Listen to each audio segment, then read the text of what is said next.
As exciting as bull riding is, the buck and shoot is probably as dangerous as any aspect of bull riding. As you approach the animal, you need to have extreme caution. If you get on from the outside, you need to be careful as you put your feet in the slats that the bull doesn't kick and mash your foot, break your toes.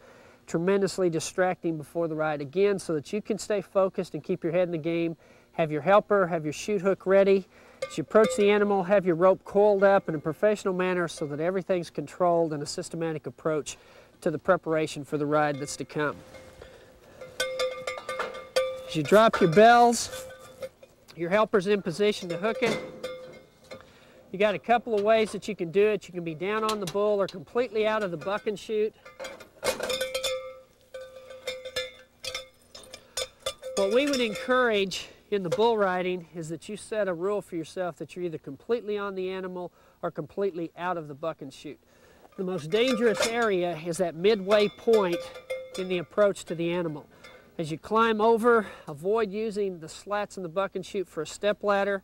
Put your free hand on the off side, your foot on the bull's back to notify him that you're coming. In most cases, if the animal's going to buck, it's going to be immediately when you make that first contact. The mistake that guys so often make is they step down, they use this for a ladder, the bull moves into their feet, and then guys are dumped in on the bull's head. Ankle and knee injuries are very, very common because of that mistake.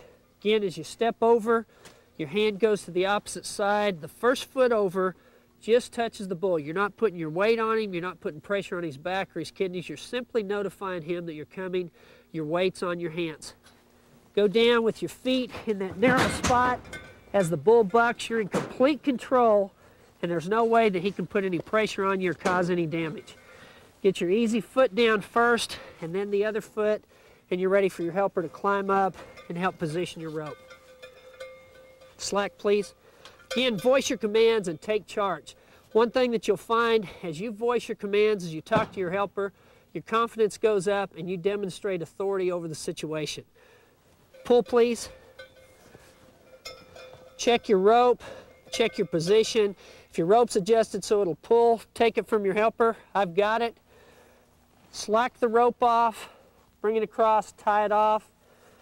I've got my spotter here at all times as I'm getting on with one hand in front of my chest. The dangerous thing in the area of a spotter is inappropriate positioning. What happens so many times is they'll grab your belt, and as the bull jumps, the guy pulls up on your belt, which puts your face in a very dangerous position. In all my years of rodeo, I've never seen a guy get hit in the rear end.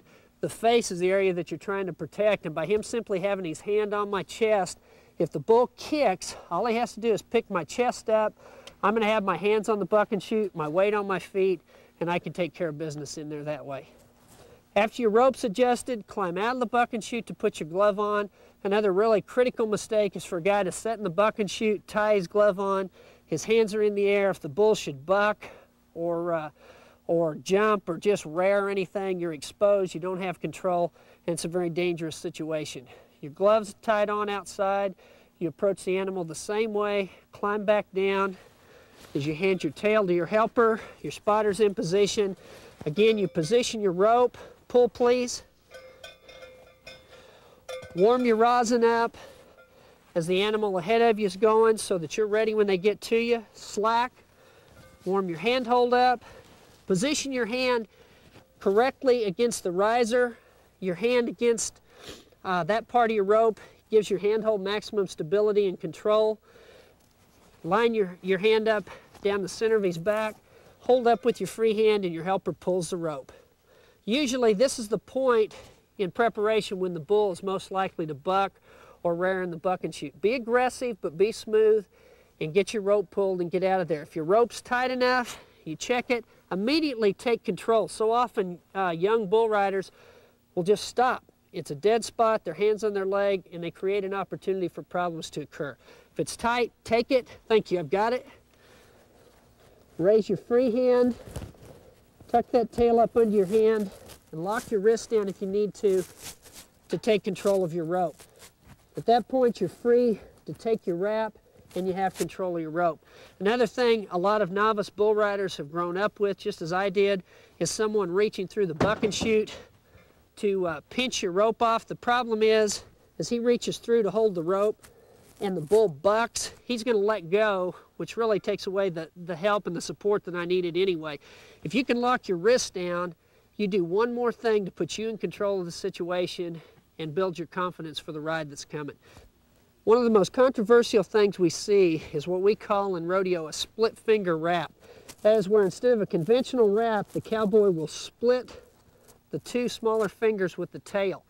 You hear a lot of rookie bull riders call this the suicide wrap. While that's a term used by announcers to hype the sport, bull riding stands on its own, and as a bull rider, the positive or correct term is a split finger wrap. There are some pro cowboys who effectively use this, but what you have to remember as an up-and-coming contender is that these are guys that rarely buck off away from their riding hand. With a split finger, you enhance the potential for hang-ups dramatically, and we feel that it's really an unnecessary risk. Either set your tail over the hump or back over your leg, and immediately your free hand goes on the buck and shoot. This is one of the most critical safety factors here, is that you don't spend time after you've got your wrap with your hand down here on your leg or in a non-active position. Take a hold of the buck and shoot in front of you, so if the bull bucks, you have some control. The next step is to move your feet up in front of your bull rope. Just move the bull around, take charge. If he's looking straight ahead or at the gate, you're in position to scoot up and ride. All you have to do at this point is arch your back, move up on your rope. With your weight still on your feet, you can nod your head. Your knees are in the bull. As he starts to move, you take a hold with your feet and you're ready to ride.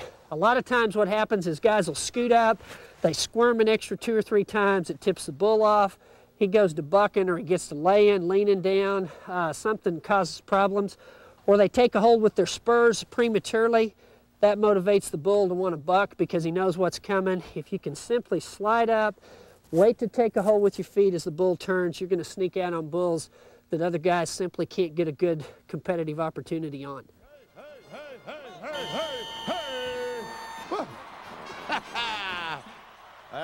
Many of the injuries in the bull riding come after successful bull rides when the contestant goes to dismount.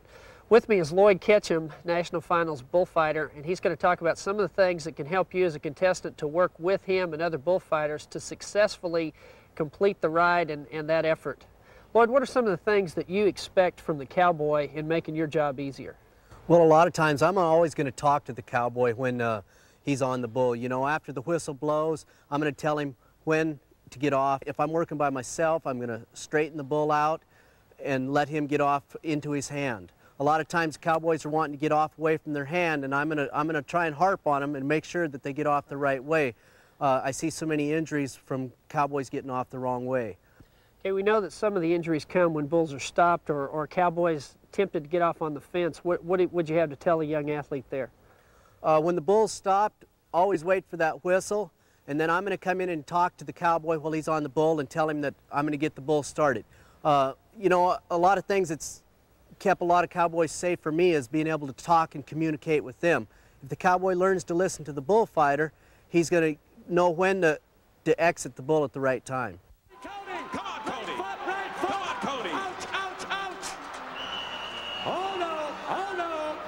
After the ride, oftentimes we have to deal with the hang-up, or at least that's a fear factor for many cowboys. For obvious reasons, we're going to use a saddle horse to illustrate the hang-up procedure used in the bull riding. Let's talk about first a couple of things that we don't want you to do and things that will dramatically minimize the risk factor in this crisis situation. First of all, we've talked about the importance of a good bull rope built correctly and maintained correctly to minimize the hang-up, but not only will it minimize the hang-up occurring, it will also facilitate a quicker exit in the event that it does happen. First of all, you must buck off or come off away from your hand for the hang-up to occur. The first thing that almost every young bull rider learned is when you hang up, you get your tail. All that does is increase the severity of the incident. It locks your hand into the hang-up, and it basically eliminates any possibility of you coming out of the bull rope, or for that matter, any possibility of the bullfighter aiding in you coming loose. The next thing that most guys do if they haven't grabbed the tail is they'll panic and they step in and grab the bull over the neck. What that does not only puts you up by the bull's head, an animal that probably doesn't want you there to begin with, but you step in there, it rolls the tail under the handhold, so then even if you could get it or the bullfighter could get it, they still can't pull your hand loose. Now there is a time that we have a procedure if you're here. If the bull's run down the gate or you've made a mistake and you've bucked off and you're already over his head, at that point what you'll do is jump up over the bull, drive your hand down the handhold to loosen the tail in the wear strip. That releases the bind and your hand will come out, where hopefully if he's not turning back you can roll away from the animal and get out. Again though, that's a very low percentage move, because as you step in, the bull's going to want to turn back into you, and as you try to jump up over him, it's going to make it difficult to get there as he's got those horns in your ribs and is trying to pull you down underneath. Here's the procedure that we've seen work most effectively. If you've hung up, the bull stumbled or run down the gate, or maybe on the outside chance that you even bucked off away from your hand and you're hung up, some things you have to remember. When you hang on to that rope, you grit your teeth, you nod your head, your objective is to hold on to that handhold. You have to consciously make an effort to open your hand first. Even if you're dragging, a lot of times if you release that tension, open your hand with a good bull rope, you'll come out of the handhold and the hang up will free itself. If it doesn't happen, the second step is to move to your feet. The most dangerous part of the hang up is to be dragging under the animal. You're going to get stepped on, kicked, or if he turns back, your face is down here where you're going to catch those horns in the frontal area. So open your hand, step to your feet, and then if you can drive your hip in behind your bull rope, drive that elbow over the bull's back, it'll break that bind, drive your hand down the handhold, and if your hand was turned over, by driving that elbow over his back, it rolls your hand over and you're out of there. At that point, you're behind your rope and it's much easier to roll away from the bull and out of the action.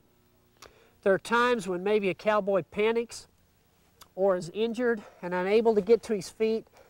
If that happens, then the bullfighter's role becomes much more obvious. If you're composed, the first step the bullfighter will make is to step in and line the bull out.